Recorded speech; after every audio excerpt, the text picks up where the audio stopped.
Este é o TCC da aluna Amanda Alexandra Lima Lemos, intitulado Análise de Performance de Sistemas Fotovoltaicos instalados na região de Niterói, ano base 2022. A banca foi composta pelos professores Ivene Moreira da Silva, professor Dan Abenço Gandeman, e eu, professor Marcos Teixeira, professor orientador. A defesa ocorreu no dia 9 de dezembro de 2022, às 10 horas, de forma remota. E bom dia a todos. Como o professor já falou, eu vou apresentar meu trabalho de conclusão de curso, né? E o tema é análise de performance do sistema fotovoltaico instalado na região de Niterói. E o questionário foi feito esse ano, 2022, a pesquisa. Bem, eu vou fazer uma breve introdução sobre o trabalho, né? Como todos nós sabemos, o ser humano sempre precisou de uma fonte de energia, e uma das primeiras fontes foi o fogo, através da queima da lenha. Logo depois, descobriu outras fontes, né, como os cursos d'água e os ventos na Idade Média. Só que, com tudo isso, foi insuficiente ainda, né, principalmente com a chegada da Revolução Industrial. E aí houve a descoberta do gás, petróleo e do carvão. Atualmente, no cenário mundial, né, com a expansão das cidades, com a demanda crescente de energia, a gente utiliza as fontes de energia provenientes de usinas hidrelétricas e termoelétricas, na grande maioria. Só que não tem só esse tipo de fonte de energia, né? A gente tem outros tipos e a gente tem o sistema fotovoltaico, que apresenta-se muito viável e economicamente atrativo. E aí eu trouxe um dado, né, da empresa de pesquisa energética, que fala que houve um aumento, né, de 316% na geração de energia solar fotovoltaica do ano de 2017 para 2018. Isso significa que de 832 gigawatts-horas instalados passou para 3.461 gigawatts-horas instalados. E não para por aí, né? A previsão do plano decenal de expansão de energia para 2027 diz que a capacidade instalada dos empreendimentos de micro e mini geração será de 12 gigawatts, né? E o que isso corresponde? Isso quer dizer que no segmento fotovoltaico, ele deve responder a 55% total nacional, lá em 2027. Bem, os objetivos do meu trabalho. O objetivo foi avaliar, né, a performance do sistema fotovoltaico, né, na modalidade on-grid, que eu vou explicar mais à frente, numa ótica de satisfação do cliente e também da efetividade do sistema fotovoltaico. Peguei o projeto, que já está ali instalado, e também o que foi dimensionado por mim, para poder observar, né, se realmente está atendendo a demanda do cliente. E para fazer isso, eu elaborei um questionário com 22 questões, onde, com a parceria da ESOL, que o meu professor botou em contato, né, com essa empresa, eu pude ter o contato dos clientes, mandar um questionário, ter uma amostra ali, né, dos clientes que me responderam, e fazer uma análise da performance econômica, a satisfação do cliente, e também comparar o projeto com o meu dimensionamento. Aqui, matriz energética mundial, que eu vou falar, né? E antes de falar da matriz energética mundial, a gente tem que ter em mente dois conceitos, né? Que é a matriz energética e matriz elétrica, que elas se diferem. A matriz energética é um conjunto de fontes de energia, enquanto a matriz elétrica é um conjunto de fontes disponíveis para a geração de energia elétrica. Então, a matriz elétrica está contida dentro da matriz energética. E a gente pode ver a predominância, né, de energias não renováveis. Petróleo e derivados com 31,1%, carvão mineral 27%, gás natural 23%. E aí as energias renováveis, elas chegam ali 14%, né? Biomassa 9,3%, hidráulica 2,6% e outros 2%. E nesses 2% a gente tem a eólica, a solar e outras. Aqui a gente tem a matriz energética brasileira, que é diferente, né? A gente pode ver que tem uma porcentagem diferente ali entre a brasileira e a mundial, né? Já tem um equilíbrio maior das não renováveis e renováveis na matriz energética brasileira. A gente pode ver que no dado de 2020, as não renováveis, elas correspondiam a 51,6%, né? Petróleo e derivados com 33,1%, gás natural 11,8%, carvão mineral 4,9%. Já as renováveis, que é biomassa da cana, 19,1% e hidráulica 12,6%. Eu ainda tenho outras renováveis, né? Que são essas daqui do lado, né? E a gente pode ver que a solar tem a porcentagem de 4,2% dentro dessa modalidade outras renováveis. E aí, em 2021, teve um aumento, né, de não renováveis de quase 4%, mas mesmo assim ainda é bem equilibrado, né, entre renováveis e não renováveis a matriz energética brasileira. E nas renováveis, outras renováveis, a gente pode ver que desmembrou, né? A gente tem solar fotovoltaico com 5,5% no gráfico abaixo e 3,6% para solar térmica. Bem, aqui eu vou falar nesse slide, no próximo slide, sobre energia renovável. E eu vou falar sobre 3 tipos, né? Eu vou falar sobre a energia solar fotovoltaica, heliotérmica e a térmica, dando foco na energia solar fotovoltaica, né? Que é a modalidade do nosso trabalho, né? O nosso foco. Em primeiro lugar, o primeiro conceito que eu tenho que ter em mente é o que é energia renovável, né? Elas são provenientes de fontes inesgotáveis, né? Elas, como o próprio nome já diz, elas são renováveis. E elas são consideradas energias limpas. Mas por quê? Porque elas emitem menos gases do efeito estufa do que fontes fósseis. No Brasil, a gente tem 4 energias renováveis que se destacam. A biomassa hidráulica, que eu havia dito no slide anterior, que tem uma porcentagem considerável já, né, no Brasil, a solar e a eólica, né, que tem um grande potencial energético devido à abundância, né, de radiação e ventos, não só no Brasil, mas também em outros países. Outro conceito também que eu quero trazer para a gente poder entender, né, se conceituado no meu trabalho, é sobre energia solar fotovoltaica, que nada mais é do que eu tenho as partículas de energia da luz do sol, denominados fótons, né? Eles incidem sobre os painéis solares e eles fazem com que os elétrons do material condutor se movimentem, gerando uma corrente elétrica. E essa corrente elétrica ela pode ser direcionada e alimentar indústrias, fábricas e assim por diante. No sistema solar fotovoltaico, ele é constituído por painéis, módulos e equipamentos. E como ele é o foco do meu trabalho, eu trouxe uma outra definição aqui. Ó. O funcionamento do sistema fotovoltaico consiste na captação da luz do sol pelos módulos que transformam em corrente contínua. A corrente passa por um inversor, onde é transformada em corrente alternada. E ele também é bem interessante porque ele pode vir como crédito na conta de luz, né? Está gerando mais energia do que aquela residência, aquele comércio produz, ele pode retornar como crédito na conta. Aqui eu vou falar rapidamente, né, desses 2 tipos de energia. Eu tenho a energia heliotérmica e a térmica. A heliotérmica, ela é a geração de energia elétrica que é proveniente dos raios solares, né? Então, ela é de maneira indireta. E por que eu falo que é de maneira indireta? Porque eu tenho que o calor do sol, ele é captado, ele é armazenado para depois ser transformado em energia mecânica e, por fim, em energia elétrica. Tá. Aqui é em relação à energia solar no Brasil, né? A gente sabe que tem um crescimento, né, que tem um interesse no trabalho, eu venho falando bastante sobre isso, que o Brasil vem buscando manter a estratégia energética, né, desenvolvendo e aumentando incentivos internos no país para que haja um aumento da utilização de fontes renováveis, e dentre elas a energia solar.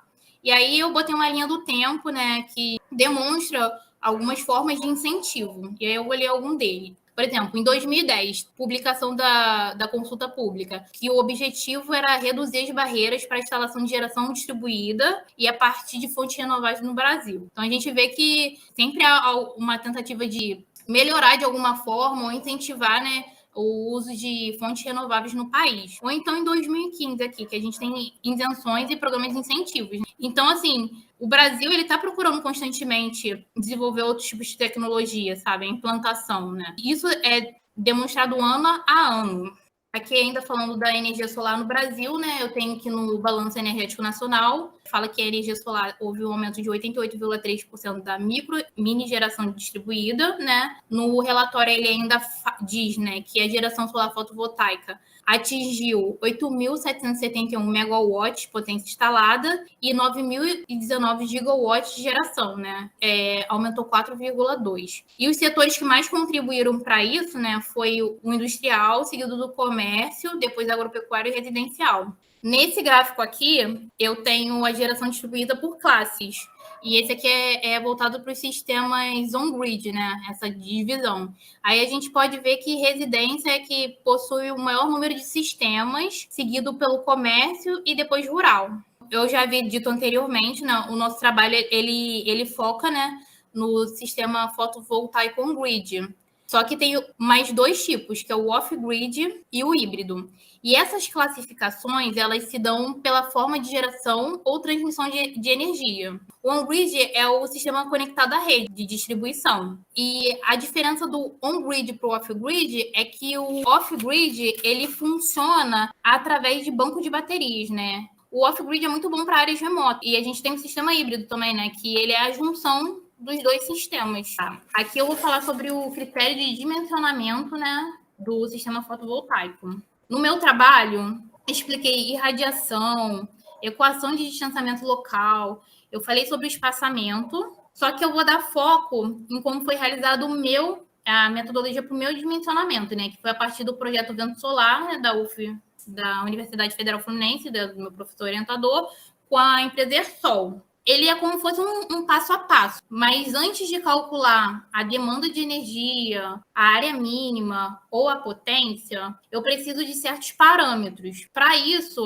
no meu questionário, eu pedi que os clientes anexassem conta de luz para que eu pudesse ter alguns dados necessários. Então, assim, eu preciso ter o dado de estado, cidade, para ter latitude, longitude, daí fazer meus cálculos solarimétricos. Eu também preciso do tipo de ligação de rede, se é monofásica, bifásica ou trifásica, que aí eu tenho faturamento mínimo através dele. Eu preciso do consumo médio anual que tem na conta de luz, que através dele eu faço o consumo anual, o cálculo do consumo anual e assim por diante. E aí eu vou explicar agora, né, como foi feito, como foi realizado esses 3 cálculos. Bem, em relação à demanda da energia do cliente, né, é o consumo anual. Eu subtraio da multiplicação de 12 vezes o faturamento mínimo. Eu vejo se o sistema é monofásico, bifásico ou trifásico, para usar os valores de 30, 50 e 100. Bem, divido esse valor por 12 sobre a média de dias-mês, né, que deu 30,41. E aí eu faço o cálculo da demanda. Para o cálculo da área mínima, eu pego lá o meu primeiro cálculo, que é o cálculo da demanda, pego a disponibilidade de energia, que foi através do CRECESB, né, com a latitude e longitude, era 4,97 o valor utilizado, e a eficiência de energia, que era 11,7. E aí eu consigo encontrar a área do sistema fotovoltaico. Já para a potência do sistema, é mais simples, eu só pego a área, multiplico por 0,165. Bem, em relação à metodologia do trabalho, foi através de um levantamento de dados, né? Eu tive meu questionário com 22 questões, e aí, através dele, explicitar de performance técnica os aspectos econômicos do meu trabalho, para que eu pudesse dimensionar o meu e para poder fazer essa comparação e para também ver a satisfação do cliente, né? Eu mandei para 48 clientes, obtive 8 respostas, sendo que 4 anexaram a conta de luz junto ao questionário, né? E através disso eu consegui avaliar, né, o perfil demográfico, o local de instalação, a performance técnica, os aspectos econômicos e também a satisfação do cliente. Em relação ao perfil demográfico e dos locais de instalação. Em relação ao gênero, predominante foi masculino, 75%, e feminino, 25%. A idade das pessoas que instalaram o sistema fotovoltaico, a maior parte tinha acima de 55 anos, 50%, e de 46 a 55, 25%.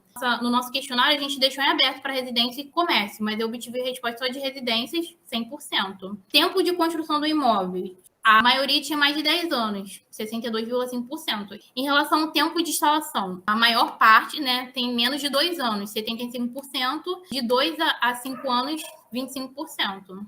Aqui nesse slide eu já falo sobre a performance técnica do meu projeto, né, em relação aos resultados. Eu tenho esses 2 quadros.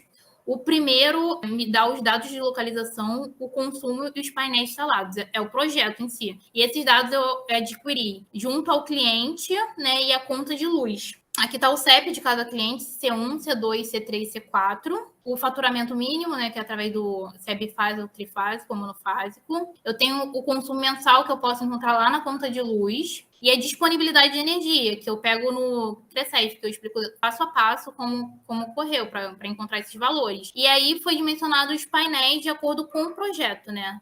Para o C1, 12, para o C2, 8, para o C3, 16 e para o C4, 21. Bem, em relação ao dimensionamento atual, que é o meu cálculo, eu falo do cálculo da demanda, aí encontrei minha demanda, aí são os dados calculados, a área mínima e a potência, né, do sistema. Em relação aos painéis, para poder calcular, né, o número de painéis, né, eu considerei, através de pesquisa de vários calculadores solares, 340 watts de potência. E para encontrar esses painéis, como é que é feito o cálculo? Eu peguei a potência, que eu já havia calculado, multipliquei por 1.000 e dividi por 340. Encontrei a minha quantidade de painéis para cada projeto. Aí C1 seria 12, C2 5, C3 18 e C4 22.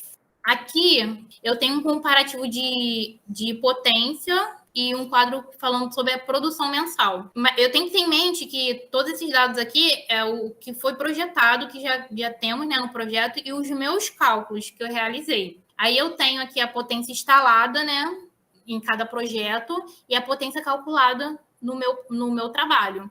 E aí eu fiz uma diferença observada, que a gente pode ver que pode variar para mais ou para menos. E se a gente olhar cada potência do sistema, e aí a gente observa que o C1 e C2 são casas medianas, né, residências medianas, enquanto C3 e C4 são residentes maiores, com até 5 pessoas. Aqui na produção mensal, a gente pode ver que tem 3 partes, né? O consumo mensal informado foi aquilo que foi informado, né, através da conta de luz. O consumo mensal projetado foi o que eles projetaram, que a Sol projetou para cada residência. E o atual foi o que eu calculei.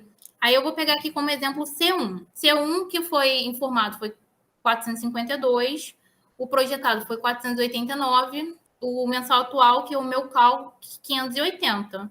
Aí eu posso ver que o meu valor está acima do valor do projetado. E isso pode demonstrar um subdimensionamento em relação à demanda atual. Então, assim, pode ser que haja necessidade de revisão, né, por causa dessa subperformance, ou pode ser também que houve um aumento da demanda. Então, no trabalho eu cito, né, que por isso que há necessidade de acompanhamento do projeto, manutenção, porque a empresa precisa ver se realmente o projeto está atendendo a necessidade do cliente, se realmente está gerado o que realmente o cliente necessita. No C2, eu tenho que o projetado foi 690 e o meu cálculo foi 290. Então, assim, está com uma margem bem larga, né? Então, não tem nenhum problema. O C3 e o C4 bem próximos, mas atende, né? O projeto atende de acordo com o que eu observei dos meus cálculos. Eles estão bem próximos, então, como está dentro do valor, está tudo ok. Então, aí aqui já entro nos aspectos econômicos, né, do trabalho. Aí eu considerei o investimento, a economia esperada e o payback, que nada mais é que o retorno do projeto. No investimento, a gente fez através de que é um gráfico com os preços atualizados. Esse investimento é feito, os cálculos é feito a partir da potência instalada. O que ocorre? A gente não perguntou, né, para os clientes qual foi o investimento de cada cliente no sistema instalado, fez dimensionamento e fez esse cálculo, né, de investimento. A economia esperada é quanto vai trazer de economia a cada ano, e o payback em retorno, né, que é em meses e anos, né. Aí eu tenho para o C1 33, para o C2 32, para o C3 30 e para o C4 32 também. Então, todos ali em torno de 3 anos. E aqui, no último quadro, eu falo do retorno anual esperado, né?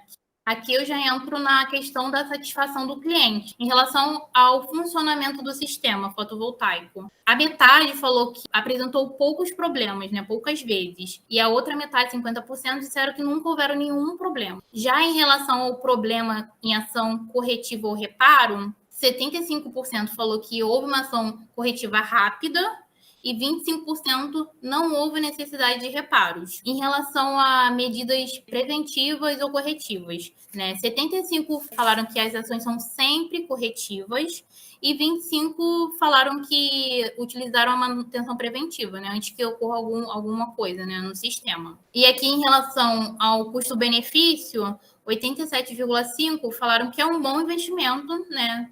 Estão gostando, né, em relação à satisfação, e 12,5% ainda não souberam responder se realmente é bom ou não, né, o investimento. Aqui eu tenho uma tabela, né, sobre a satisfação do cliente e fala sobre o cliente está muito satisfeito ou muito satisfeito, uma média. E a média dessas respostas, dessas 13 afirmações, foi de 3,2, como a gente pode ver aqui, nesse gráfico já. Então, assim, o cliente se demonstrou satisfeito com o sistema que foi instalado na residência, né?